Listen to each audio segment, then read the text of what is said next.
So this is Bob with the House of Coin. I got Roger here from the Bad Crypto Education Group, and we're just going to rap about all things crypto. Just a couple of dads, just trying to sick it to the man, sock it to the Yes, man. sir. Not really, but just provide for our families and navigate this thing called crypto space. We got Rupert, who I believe is from the United Kingdom, off in the background. So maybe Rupert can join in a little later. But we were talking about the market cap, where we are today, 580 billion, and that the volume.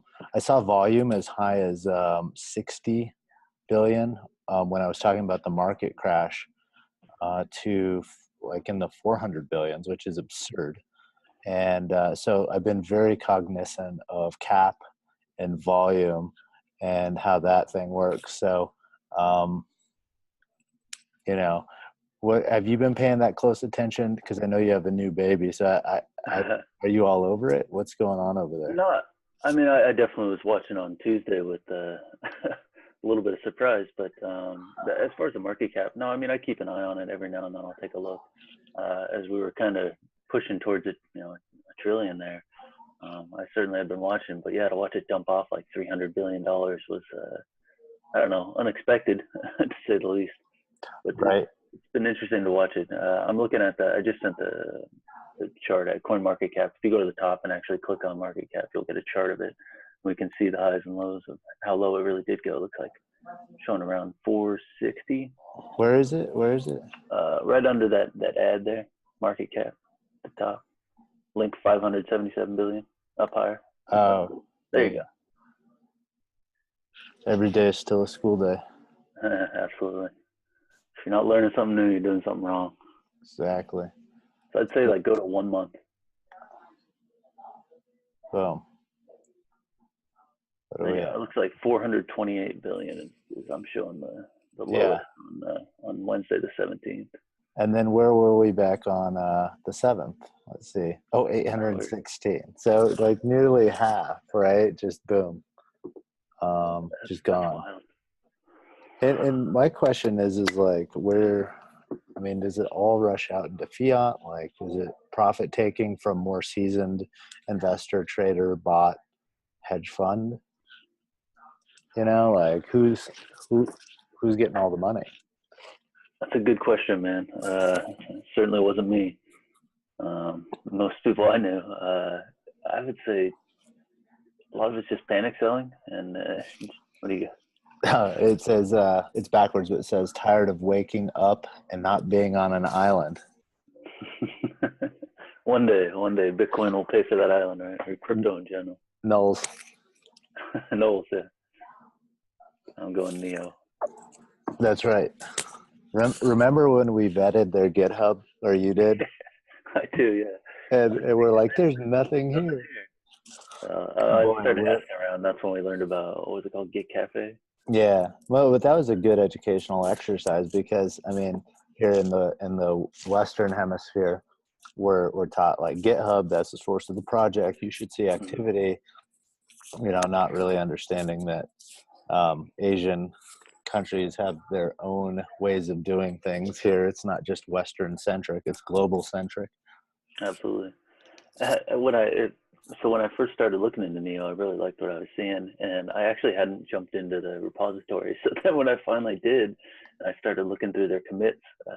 They were like 2-line changes in like the documentation or something like that, and I was thinking, oh, is this real? Like, what is this? There's nothing of substance there, and so yeah, that's when I started frantically looking around to try and justify my position, I guess. You're like, I bought all this. And I don't know what it is, and I'm feeling my wife is gonna kill me. Yeah, and I mean, I was just thinking like, oh man, I'm gonna hold this. It's gonna be awesome. I'm gonna generate some gas and to the moon. But yeah, I mean, it's doing well certainly from when I got in. That generating gas concept. I've used it. I went and got the Neo wallet, like the software version. And were you using Neon? The Neon wallet? Yeah. And, you have the option to connect with your ledger or whatever, but I was like, no, I'm just going to try this in a different way. and I was able to accrue gas, and I was pretty impressed with how easy it was. I mean, for me, it's like I hate buying coins where the wallet is total crap and you can't use it. So Mm-hmm. Neo really impressed me with its ease of use, and it's right out of the gate. I only had like two Neos. Like I spent 70 USD and had two Neos at this point in the market, and I was, I made like, I don't know, like $3, Yeah. holding it for 2 weeks. I was like, that's pretty sweet. Yeah, so Yeah, it is. It's pretty cool. I remember when I first claimed my gas. All of a sudden, I see a transaction that says that I sent, my full Neo balance somewhere, and I was like, oh shit, what did I just do? I wasn't really, it was my first kind of interaction with proof of stake, but then I looked at it and it's like, oh, I sent my total Neo balance to my same address. So I guess that's how it determines, yes, you've been holding this for this long. And shortly thereafter, my gas showed up in my Neon wallet, and I was thinking, yeah, investing genius. totally. The Making money to hold money. crypto wizard, the Dumbledore of the crypto world. Certainly describes me. Yeah, I mean, you've had some really good plays. We won't go into depth right now, but let's look at Neo's chart right now. So like I was describing, when I bought Neo, it was right around $38, and I was like, man, this coin's a little expensive. Like, I don't know that Chinese market too well. And here we are today, even after it suffered some beating, we're at 141.64, and so that's pretty good. And I'm sure your portfolio is showing pretty good return in spite of the market fluctuation. Absolutely, yeah. I'm still, well in the green with Neo, no doubt about that. What I thought was interesting is that when everything did start dumping off, Neo kept going for a while there. For a while, Yeah. it was untouched, and it was like one of the only things in the green. And I knew it was going to come down eventually. The whole time I was thinking like, oh man, I should sell out into Tether or something, even though I hate Tether, because I know it's going to drop. Everything is dropping. Why would Neo be the only thing not? It was like Neo and gas and maybe like some other shit coin. I don't remember. No, actually, it was just like Neo and gas there, and that was interesting how it had that resiliency while the whole market and the sky was falling. It eventually did catch up to it and did lose quite a. I think it was floating around like 190s, somewhere around there. It was pushing 200. It was getting pretty damn close. I don't know if I see that in the chart there, but let's see. We'll look at the 7-day here. So looks like it went down sub 100. 96.19. But even still, like, back in December, or late November, it was a $38, $40 coin. Yeah. I mean, yeah. That's where I took my position, was low 30s, right around there. And then, so for people that may watch this video, what is Neo? I think my understanding of it's the Chinese version of Ethereum, with more openness in terms of programmable languages. I was actually listening to Vitalik Buterin on the Unchained podcast talk about how there's Solidity, Harmony, and a third language in which you can program on Ethereum. But it sounded like Neo has more support for more basic languages, and that because it was written in China, that made in China for the Chinese, that it, and with their market scale over there, like in terms of like physical economy, manufacturing might, that the potential for Neo and for things to be built upon it are greater than any other prospect. Yeah, certainly. There's it's got quite a community behind it now too. I actually found it just sometimes I just go on YouTube and watch random crypto videos just to see what people are saying. I came across this one guy, Tyler at Chico Crypto, and I started watching some of his videos, which then led me to this guy named Blockchain Brad. Have you seen any of his stuff? Hey, look. Hey, it's Roop. What's up, Roop? What's up, guys? Not much. We're talking about Neo right now, and so what we're discussing is how Neo and Gas were the two coins that maybe were not in the red around January 17th when the whole market dropped off. And so for people that may be able to watch this video later, we were talking about, well, what is Neo? And so Raj was just kind of going into it, and I was saying, well, it's Chinese at Ethereum, built by China, Chinese for the Chinese, and then they're, with their market, their actual physical industry and markets there, that it seems like potential is really high. Go ahead, Raj. What were you saying again? Oh, I was just saying how I initially found out about it was just there's some just random YouTube videos, and yeah, I just kind of kept following up on it, and then yeah, I mean, more often than not, it seems to be described as the Chinese Ethereum, but it is a little bit different, I guess, than that. Here's this little quote. The NEO is a blockchain project that utilizes blockchain technology and digital identity to digitize assets, to automate the management of digital assets using smart contracts to realize a smart economy. That's what always seems to come up, is the smart economy. How they differentiate. Yeah, there it is, an open network for smart economy. Whereas Ethereum's kind of like a platform that it can't be censored, I suppose, is something they constantly pitch. Right. Yeah. And I currently don't own any of the Neo coin at the moment. I did, and I did make a decent profit. When I say profit, I mean I have more Satoshis because of it. And Raj, you own any Neo right now?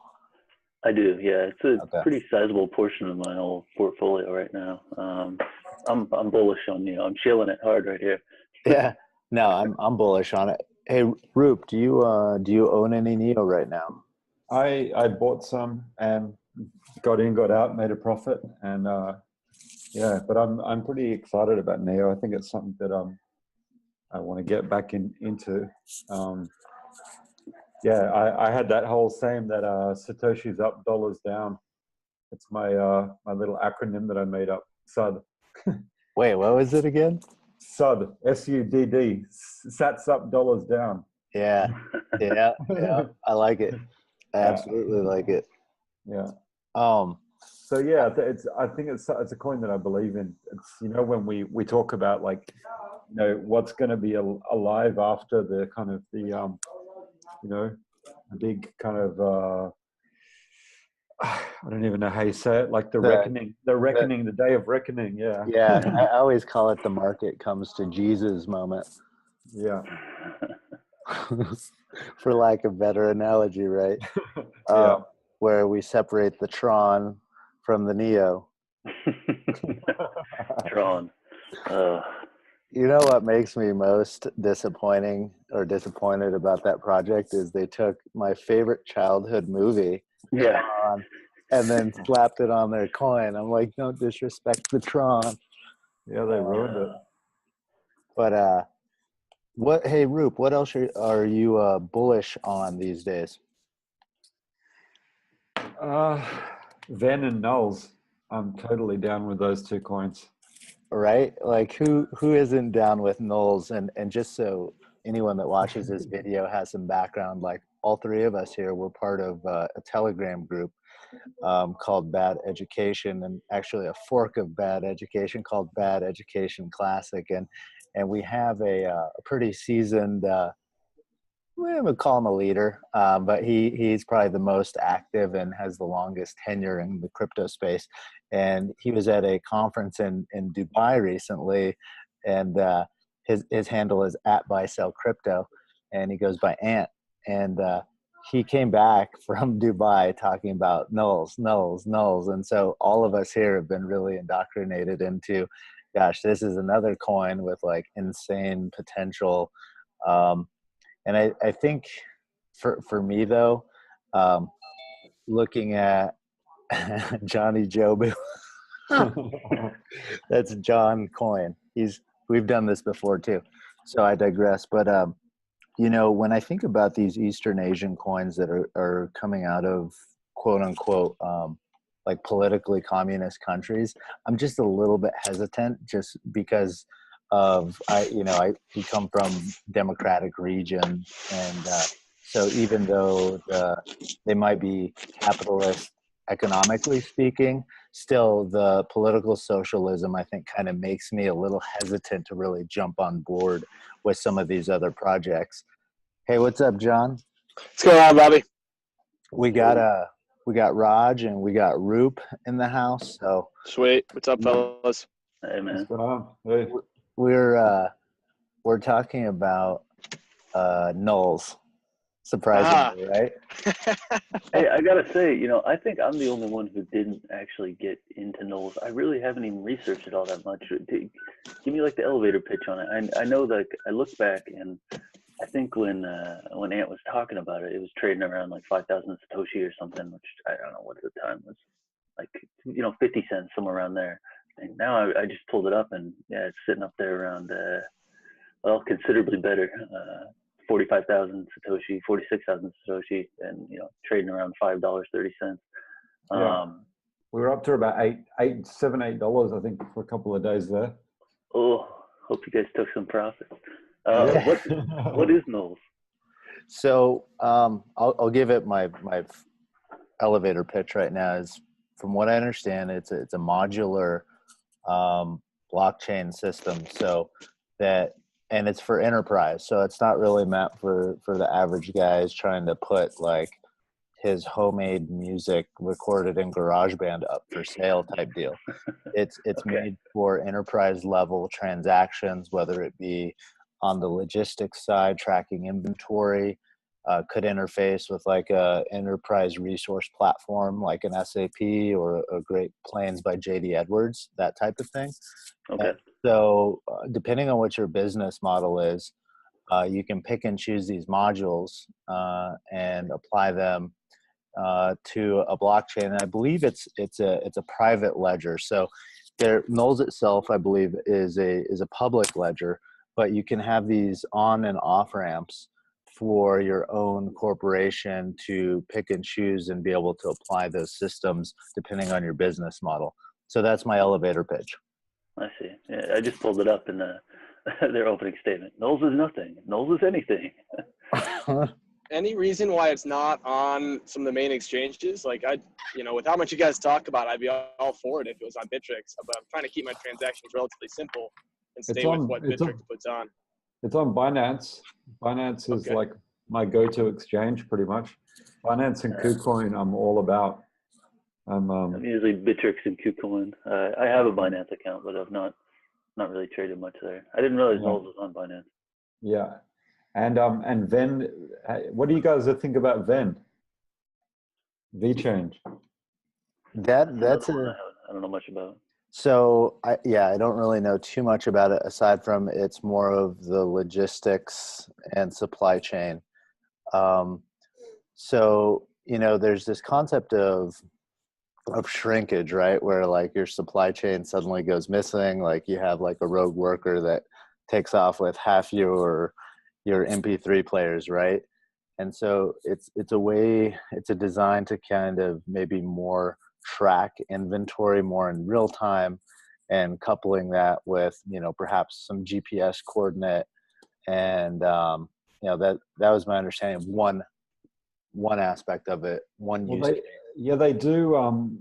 They're into kind of anti-counterfeit products, so they have things like RFID tags that go into designer goods and cars and parts for cars and anything you can think of. And then they're all on the blockchain so that you can trace back where each piece has been made and, if it's legit and, which factories each part's been through, all the rest. And, they're already getting quite a few big partnerships up and running. I think they're going to start running ICOs on it as well. I think Ven's like going to be a good coin to watch. Yeah, I'm looking at the chart here too. Man, that was another great call. Let's see. Let's go to Ven. Done quite well. Oh, and they're rebranding too. Yeah, they're rebranding to VET. VT. VChain 4. Which is pretty funny. Pretty Chinese. So if back here at the beginning of December, it was a paltry 35 cents US. Yeah. And then even in I'll call it the great crash of 2018. The perennial dip. Sorry, it went to 388. you know, you're Yeah. still looking pretty darn good. Yeah, exactly. And then now we're back up, what, like 586. I think we got to 7 something as well. So almost, I think it might have even hit $8 at one point. What's the top there? Yeah, 627 over here. Let's see. Really, I didn't even know that there was more than $1 billion market cap on Ven or VeChain. Yeah, all my buddies. I'm in this Australian chat, and they're all really into VeChain. They just, it's like the nulls of what nulls is to us is VeChain to them. Okay. Well, that's great. And just for viewers out there that may be checking in on this video, where are you guys from? I'll start. I'm from Denver, Colorado, in the United States. Sorry. I'm in the United States as well, in the kind of Seattle area. Yeah, I'm born in Australia. I'm born in England, grew up in Australia, and I live in France. So I'm kind of all over the You're shop. all over the map. Yeah. But I'm going to be in LA next week, getting into your town. West Coast. That's right. Johnny, where are you from, buddy? Yeah, sure. Sorry, I just finally pulled back into work. Johnny Jobu, Johnny Stellar. My name's actually John Coyne. I kind of change my name every time Bobby gives me a new nickname. I'm here in Pittsburgh. Pretty new here, but I've lived in Australia and UK as well. So, where in Australia did you live, by the way? Sydney. Manly Oh, Beach. of course. That's not really Australia, though. That's like saying London. Yeah, pretty much. Very cool. Nice. With that said, I mean, hey, Bobby, I think it was really helpful last time we did this. Kind of like, especially because there's only 25 people in this group, I think it's really helpful to know like people's backgrounds, so we can kind of leverage each other and see where they're coming from, both professionally and hobbies, that kind of bring to the table. I think it's been quite obvious already in this new chat. We've got a variety of expertise, and I'm really enjoying it, honestly. Yeah, no, thanks. I appreciate that, John. Yeah, maybe just a little quick background. And I noticed Brian Solomon joined us as well. I know he's in the DC area. So once he wants to get in on the audio, he can chime in. But so just a quick background. So I have about a decade of accounting and finance, also coupled with sales. So like food distribution, and restaurant equipment more recently, and it's because of my father. He's always done renewable energy, so biodiesel, and so I was working with his company for a while, and I still do off and on, but we own a biodiesel plant in eastern Iowa that produces 12 million gallons a year of biodiesel, which in the current market goes about $3 a gallon, but more importantly, it's something that the EPA mandates and that certain states mandate to have a cleaner burning fuel supply. So, yeah, that's kind of my background there. I dabble in podcasting, WordPress. That's me. Who's next, Rog? Sure. So I've kind of had a weird line of jobs. I originally started in the politics of all things. Worked in the legislature for a few sessions. Decided it wasn't for me. It wasn't for me. I'll leave it at that. Then moved on to, I was like a freelance coder. I did some iPhone apps, things like that.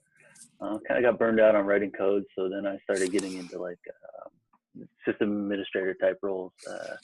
DevOps, stuff like that, and found I really enjoyed it and it worked well. I was fortunate to find some clients, and I work from home now. So, being able to have some crypto stuff up all the time, watching the markets and whatnot, really dovetails nicely with what I do. So yeah, that's what I do now. Just mostly IT stuff and crypto. Nice, Raj. Go ahead, Rupert. My dog's just joined me. Welcome. Oh. 2 seconds, my headphones fell out. I've kind of done a few different things as well. I started off in advertising, actually, as a creative director and art director, and then then I moved into photography, and I run a swimwear brand actually. So completely out of the, kind of finance or tech industry, but something I've always been interested in is computers and tech, and I sort of studied electronics and whatever. So now that was kind of what got me into crypto, is just my my love of any new technology. So yeah. Thanks, Roop. And hey, John, if you're able to do an intro, please do. If you're not, we understand. It's funny watching your feed because like you're in the office, you're saying what's up to your boss. No, I finally found an office that's nice and quiet, and I plugged in my phone, so I'm good to go. He's in what's the men's interesting to room. me. What's that? I said you're in the men's room. Well, don't judge. Now, what's interesting to me right off the bat, right? Everybody that's in this just kind of mentioned that they jump all over. Nobody's really a person that's stuck into one industry, and I think that just kind of, I don't know, maybe speaks to our curiosity and kind of insatiable quest for knowledge, which I love. I think definitely describes me. I've worked for GE most of my career, 10 years now. I've had the opportunity to travel with them, but same thing even within GE. Every 18 months, every 2 years, I'm onto something new. I've spent time in looking at logistics, project management, program management. But really, I have a Six Sigma black belt, an MBA from Penn State. So just kind of continue to learn. And that's really what drove me into crypto, and particularly TA and the blend of TA and FA, how it all has to work together in this weird space of mania and profit taking and whales. I think it's just fascinating. I mean, so I just can't get enough, and I love that we're just continuing to kind of grow together and getting into this. So it's been a lot of fun. I'm looking forward to just learning more from you guys. Particularly Bobby, thanks for putting us on and kind of driving us towards continuing to meet. I think there's so much to learn here. So yeah, thanks guys. Yeah, thanks, John. And hey, Brian, I don't know if your microphone's working. Yeah, can you hear me? Yeah, man. Hey, what's up? Can you guys see me? No, the feed isn't working. All right, I don't know what's going on with that. So I'll get that working. Is there a way to get it working real quick? I'm not. Don't worry about it. I'll catch up in a second. So just from verbal, I'll just explain my kind of background. So went to business school down in Texas. I'm actually originally from the East Coast, up in Connecticut. And just went down there. So to Johnny's point, you know what I'm saying? Just curiosity, other cultures, things of that nature. My parents are Jamaican, so I traveled a lot when I was a kid. Rock on. Yeah, So went to school down there, studied business for a couple years, graduated and went into working for Wells Fargo. So worked for Wells Fargo for a good little time, just doing teller stuff while I was in college. But then they offered me, some to become a personal banker. So I kind of went down that path a little bit. Didn't really like banking that much.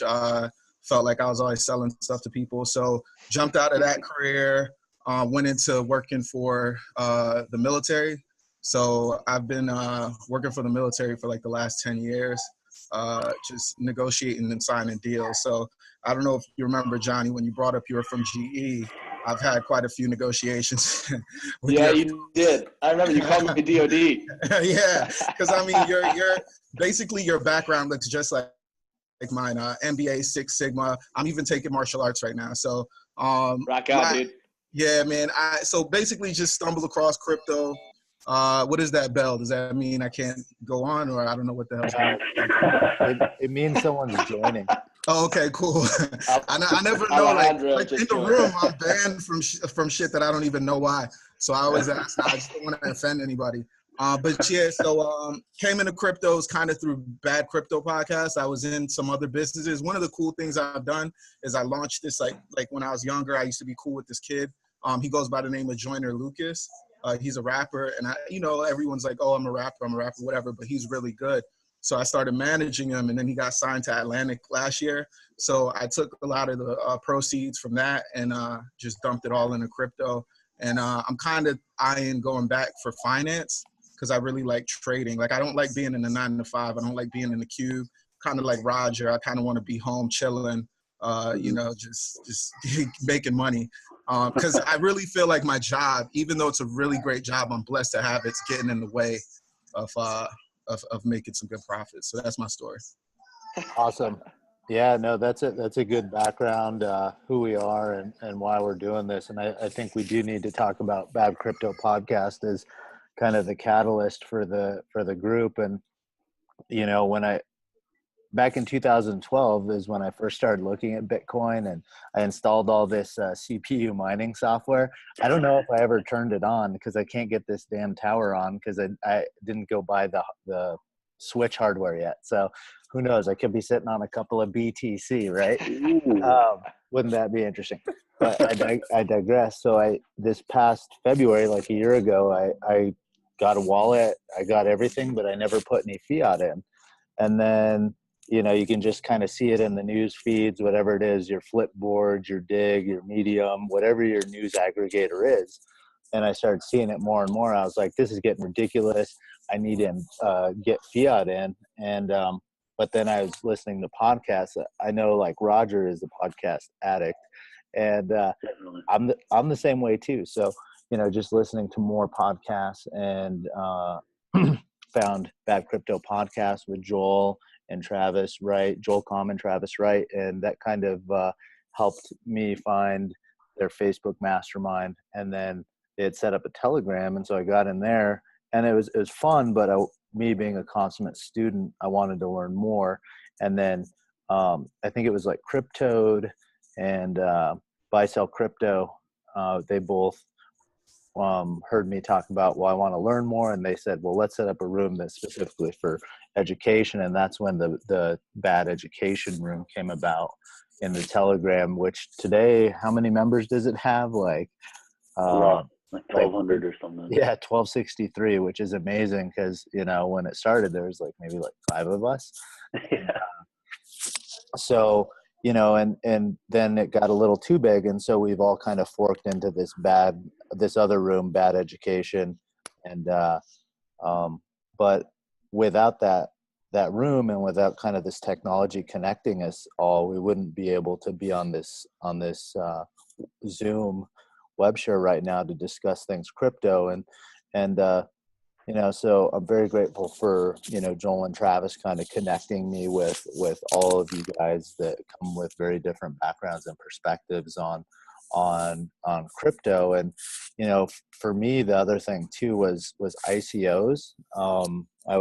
I came into this space also hoping that to leverage an ICO to try and fund and finance a biodiesel project. And I talked to Roger and I've talked to John about this before, that, you know, because my family's business is biodiesel production, and trying to go to Wall Street and getting thrown out, and trying to go to hedge funds and traditional investment routes and getting shown the door because of whatever, you know, if a banker wants to work with you, they'll work with you.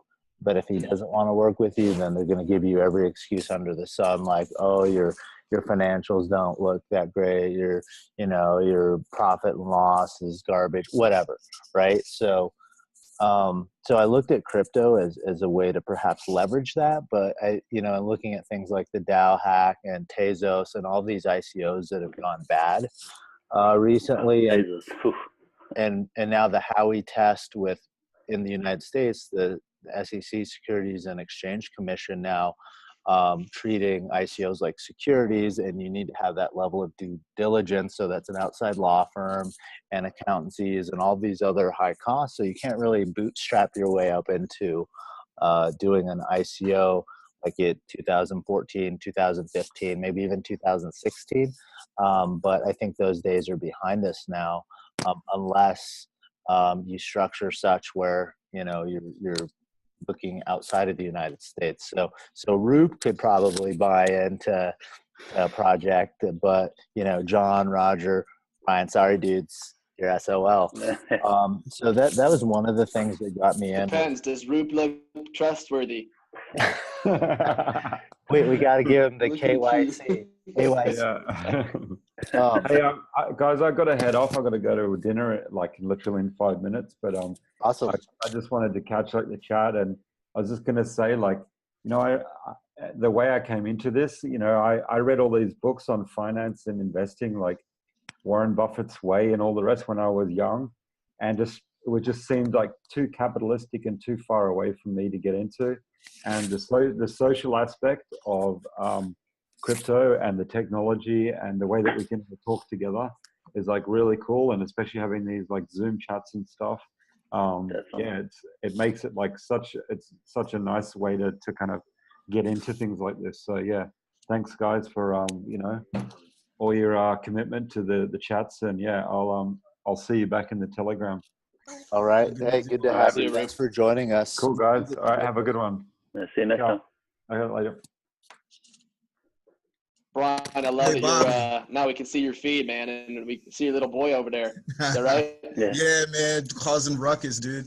I have my I feel you. my mother-in-law over here cooking, and he's trying to pull the pot down, and I want to let him, but I feel like I DCF, you know. So I keep telling him no. That's not a lesson you think he's got to learn. I'm good. Yeah, right. I'm like, anyway. So Bobby, you were saying something about ICOs. Have you been exploring pools? No, more in the sense of creating our own decentralized. Like green bags. Yeah. I was gonna do something like Tether, but it was gonna be called the crypto peso. Okay. So would you guys? Do you guys legit think about actually putting together an ICO? Because Ant has said it to me one day, and I was just like, you know, I hadn't even thought about that. I mean, he's just thinking on a much bigger scale that I think that I could comprehend at first. But I'm, you know, kind of watching the discussion unfold in the room, it's like, damn, this is probably pretty easy to execute, you know, with enough connected people. Are you talking about the greenbacks discussion last night? Yeah, but real talk. I mean, what did I miss? Which room is it in? It was in the classic, but yeah. It started off as just kind of like an off-the-cuff joke by Ant, and then everybody kept chiming in, being like, "Well, we could do this, we could do that, and you know, we're gonna make the world a better place." And then it started sounding like, "Wait a minute, this might be possible." Now, with that being said, just background, I had a conversation with Ant before where he had brought up the idea of doing an ICO or doing his own coins.